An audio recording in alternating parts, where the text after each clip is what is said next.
If you haven't seen The Queen's Gambit on Netflix, then what the hell have you been doing? And if you have seen it, let's talk about it now, because it's such a good show. It's currently the highest rated show on Netflix, and I can understand why. It stars Anya Taylor-Joy as a girl growing up in the 60s called Beth Harmon. And this character is a prodigy at chess. But growing up in the 60s, of course, there's a lot of bias against women, and of course, in particular, playing chess.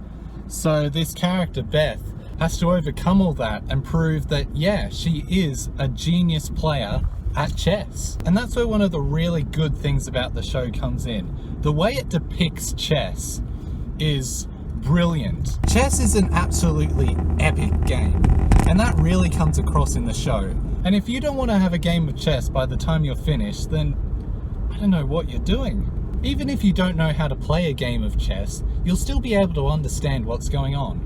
It's like watching Harry Potter or something. You can't really cast magic spells, but you still know what the rules are and how the world works. But because chess is a real game, you'll still be able to get something actually real out of the show. So yes, we have to give full credit to the writers of the show for that. Another thing we have to give credit to the writers of the show for is its depiction of women. And in particular, this is a very feminist show, but it never felt forced.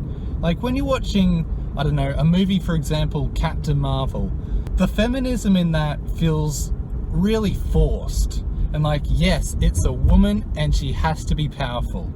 Whereas in this, it felt real and organic. And maybe that's also because in any other feminist piece that I've seen, it's always that the woman is physically strong. Whereas in this show, she's mentally strong. Yes, the messages are there, but it never felt overpowering, and I think that's a good thing. I think there's something for everyone in this show, and I'd really highly recommend it. The characters in the show are also really incredible, particularly Beth Harmon, the main character. And Anya Taylor-Joy brings so much life and charisma to the role.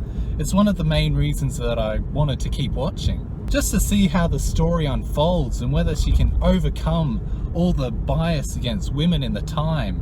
But also her character has a lot of flaws, and lots of times I'll find myself just on the edge of my seat, which doesn't happen often in a TV show, just wanting her to overcome all her flaws. It's revealed very early on that she has a drug addiction, and she'll turn to drugs at the worst times, and I just really wanted her to overcome that. But yeah, this is such an easy series to watch. It's only 7 episodes. I'd absolutely love it if they made another 7, but it doesn't seem like they will. It's a limited series, which means they're not going to make any more seasons. But I'd highly recommend this show. I think it's got something for everyone to enjoy. Whether it's the chess aspect, the characters, or the brilliant writing, or the music, or the story. I'm going to give The Queen's Gambit a 10 out of 10.